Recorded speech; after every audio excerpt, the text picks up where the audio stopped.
This mind creates the thoughts, and those thoughts become the precursors to our actions.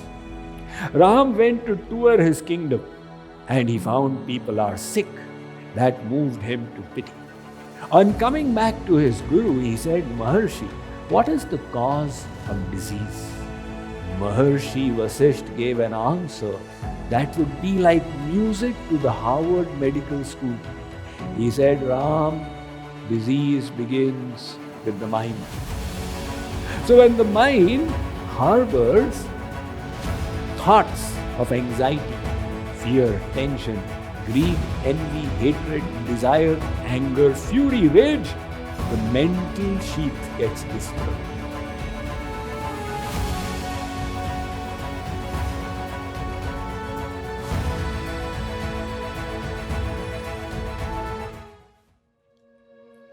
We have been discussing the importance of the mind.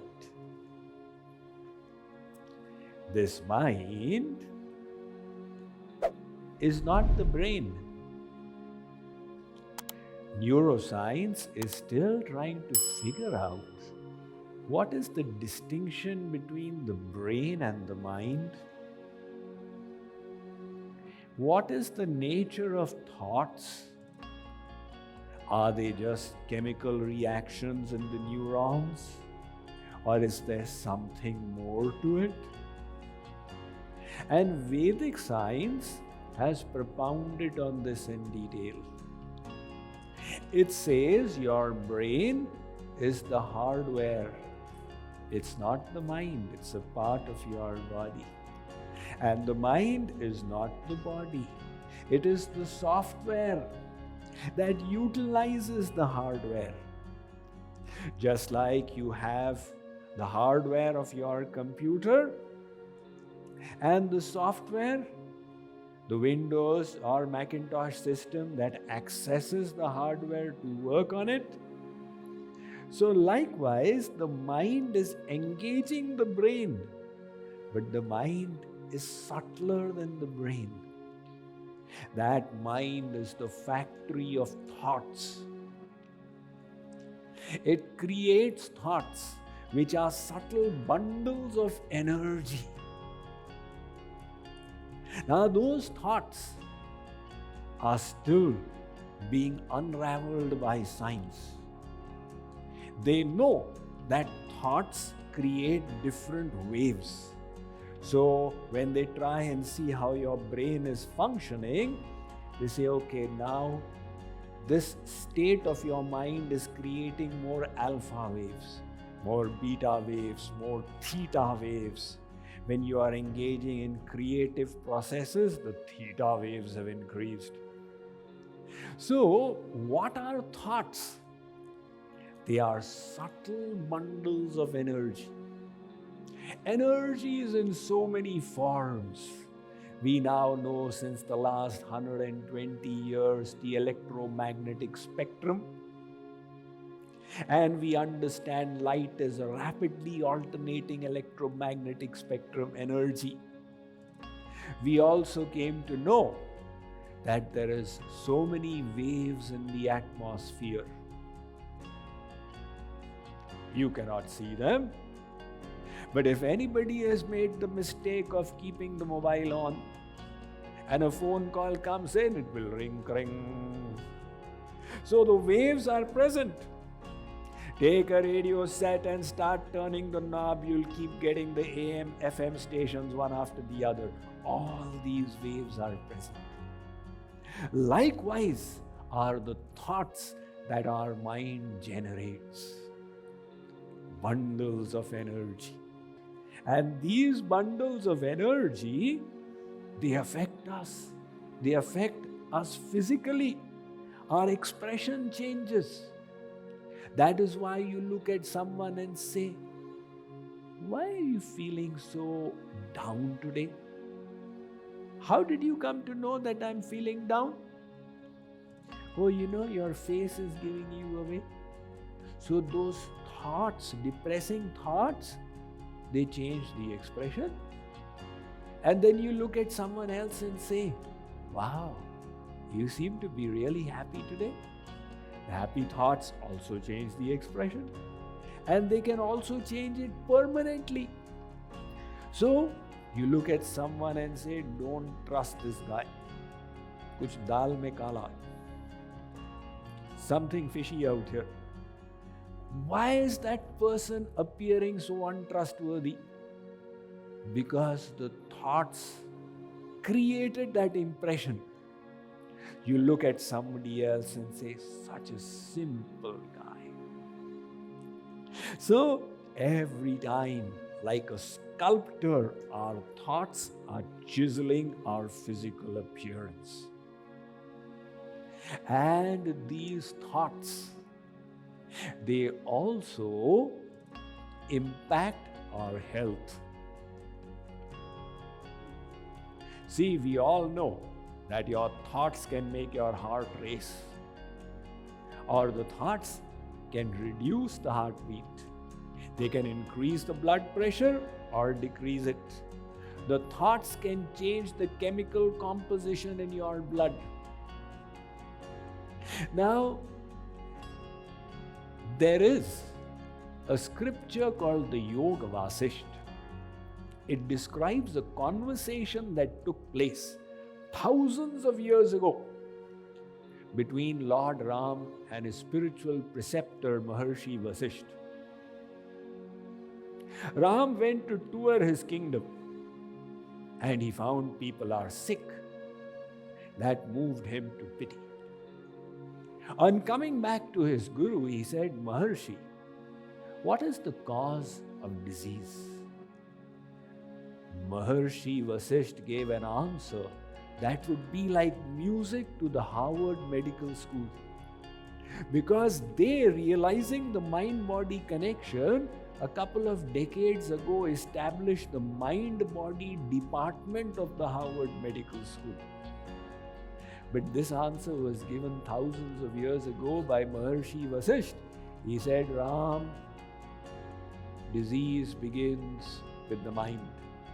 Dis-ease, lack of ease. So when the mind harbors thoughts of anxiety, fear, tension, greed, envy, hatred, desire, anger, fury, rage, the mental sheath gets disturbed. It gives the fifth sheath model of your personality. The manmay kosh gets disturbed. And this disturbance is then passed on to the vital energy sheath, the pranamay kosh.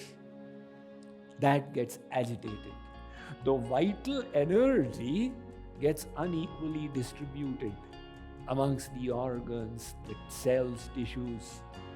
And that then manifests in the grass sheath, the annamay kosh. Your physical body has disease. That is why this holistic science of health, along with the yoga, you need to improve the quality of your mind. One Japanese scientist, Masaru Emoto, he wrote a book called Hidden Messages in the Water, which just happened to come in my hand. So he conducted some experiments in Tokyo. He found a way of crystallizing water. Now, water usually would freeze if you lower the temperature. But he would put it in a Petri dish and put it in a refrigerator at minus 20 degrees. So because of the thin layer of water and the surface tension, the water would actually crystallize. He first tried it with Tokyo tap water. It did not happen. Then he went to the countryside and got water and it crystallized. So he said, really? Is this water getting affected by different things? So the next time, when he put the water in a Petri dish, he wrote on a paper, love, in Japanese, and put it around the Petri dish. The crystals that were formed, he took an image and put it in the book. He said, look, such beautiful crystals. that word was emitting some vibrations which the water was capturing. He then tried it again. This time he wrote hate. And he said, look, ugly crystals. Let's try it in another language. But the water did not seem to care for languages. It was just grasping the hidden sentiments in those words. So he said, look, every word is having an impact. And likewise, our thoughts, the emotions we harbor, the body is 60 to 80% water. Will it not grasp the impact of those emotions? So, the fact is that every cell in our body is listening to the thoughts. And if you wish to be truly healthy, you have to improve the quality of our thoughts. See, these thoughts of ours are produced, like I said, in the factory of the mind. Now, the mind is malleable. That means it's not that whatever mind you have it. If you sit and listen to Bhagavad Saptah for 1 week, at night in your dream, you will get Bhagavad episodes coming in your dream state as well. And if you go to watch the Dallas Mavericks, in your dream also you'll see the same thing. So wherever you invested the mind took on those colors. The mind is very much like soft mud, which can be given the form that we wish. So this mind creates the thoughts, and those thoughts become the precursors to our actions. We wish to improve the quality of our actions. We must start with the thoughts. Just like a plant grows from a seed and cannot grow but from a seed, likewise our actions are preceded by our thoughts and cannot happen without the concurrent thoughts. So if you wish to do better, you have to start off by thinking better. And when you start working on your thoughts, you realize that this mind is very much like a fertile plot of land. And you are called on in life to be its gardener. Like a gardener tends to the land, to seed it properly, and to pluck off the weeds. You must do the same with your mind. Somebody was telling me today, Swamiji, when the deep freeze came to Dallas in the winter, all the plants in our garden, they died. But the weeds came back very fast. See? It's a fact of life. The weeds always grow faster than the desired plants.